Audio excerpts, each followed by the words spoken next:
If you want to learn how to buy rental property for long-term cash flow using very little of your own money, and if I also told you that you can repeat this process over and over, then make sure to keep watching.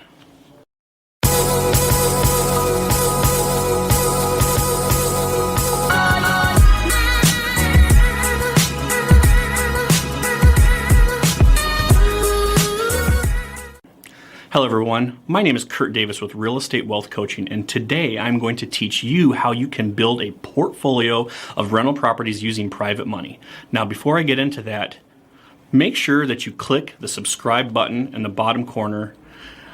Also, if you like this video, make sure to click the like button and leave us a comment to let us know what you thought. Alright, so this purchase strategy is often called the BRRRR strategy, which stands for buy, renovate, rent, refinance, and repeat. I have used this exact strategy to build a personal portfolio of 31 plus single family properties, and I will continue to keep doing it as long as I can. I do have to tell you though that homes that work for this formula are in high demand. I'm going to give you the steps for you to understand how this works so that you can do the exact same thing. Step number 1. You will need to make sure that you qualify for financing with a takeout lender. You should ask around to get some referrals from other investors, as some lenders know a lot more about this process than others. Now I'm going to provide a link to a lender that is extremely knowledgeable with this strategy in the description below. Now you can qualify for 10 conventional mortgages. If you have a primary residence, that counts as 1. So now you have 9 conventional mortgage spots available. Now if you're married and your spouse can qualify for loans, he or she could get another 9 to 10 mortgages, so you both can do this. This is how my wife and I got our first 20 single family homes. Step number 2. Once you are approved for the takeout loan with your lender, you now need to secure a private loan. Some people call them hard money loans. Most private loans like this are short term, usually 6 months or less, and they charge high fees and interest. The private lender will also require you to have an approval letter from your takeout lender, as they just want to make sure that they're going to get their money back within the loan period or the terms, whatever's agreed on. Make sure you understand how the private lender's terms and fees work. The fees I will use in this example will be 5% loan origination fee and 1% a month interest only. Most private lenders will lend up to around 70 to 75% of the after repair value. Private lenders will usually have their own way to figure out what they think the value is. You should also have a close idea of what the value is by using online data sources. For example, icomps.com. This is a free service, and make sure to check it out. Step number 3.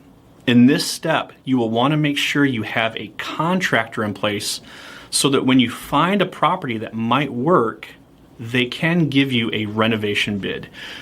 You do not want to go over on your renovation budget if you can help it at all. You will also want to have an insurance provider lined up and property manager lined up as well. Step number 4.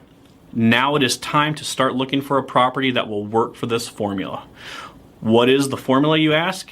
I thought you'd never ask. I'm going to give you an example formula that shows you how, if you find a really good deal, you could do this with very little or nothing out of pocket. The takeout lender will usually only the takeout lender will do a refinance up to a maximum of 75% of the ARV.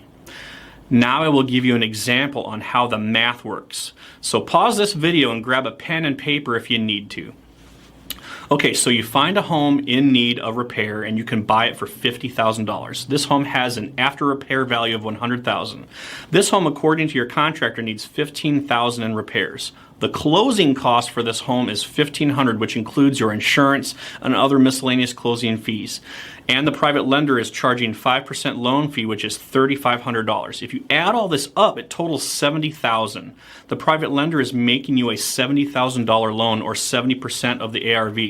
This is how you close on this property using none of your own money. Now, a side note, make sure you have your takeout lender review your purchase HUD to make sure there will be no issues when you have them start the refinance process. Step number 5. Now that you have verified that the property works using the BRRRR formula, you now move forward on the closing on the property. You also get the contractor started on the renovations, and for a $15,000 rehab, they should be done within a few weeks. You also get with the property management company and get set up with them so that when the renovations are completed, they can start marketing for a tenant right away. Step number 6. Make sure that you provide your takeout lender a copy of the closing HUD right after closing so that they can start the refinance process for you immediately. The lender will do a refinance at 75% of the appraised value. Now, assuming that it comes in at $100,000 as projected, the estimated $5,000 in the closing refinance cost could be rolled into the loan, making it so you do not have to bring that out of pocket at the closing. The only out-of-pocket cost you may have will be the monthly 1% interest-only payments that you'll make every month to the private lender.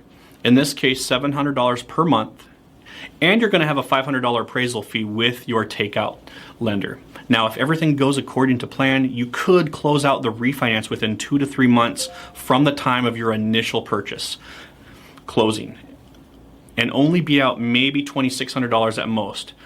And this, of course, is assuming everything goes as planned. Step number 7. You close out the refinance and you start looking for the next one. Now, one thing I want you to be aware of is that there's always the possibility of something not going according to plan. The renovations could take a little longer, or it may cost a little more because of some unforeseen issues. The home could appraise less than estimated, making you bring a little money to the refinance closing.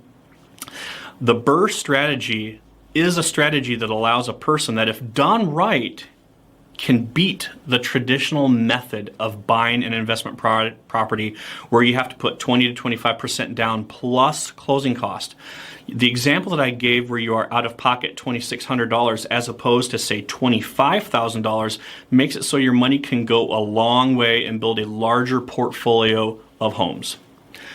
I hope this video helps you understand how the BRRRR strategy works and how it can work for you if you do follow the 7 steps that I have outlined for you in this video.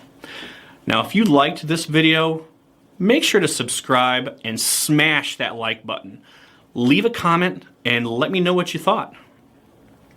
This is all I'm going to have for you guys today in this video, and hopefully it made sense to you. So make sure to check out our other videos, and thanks for watching.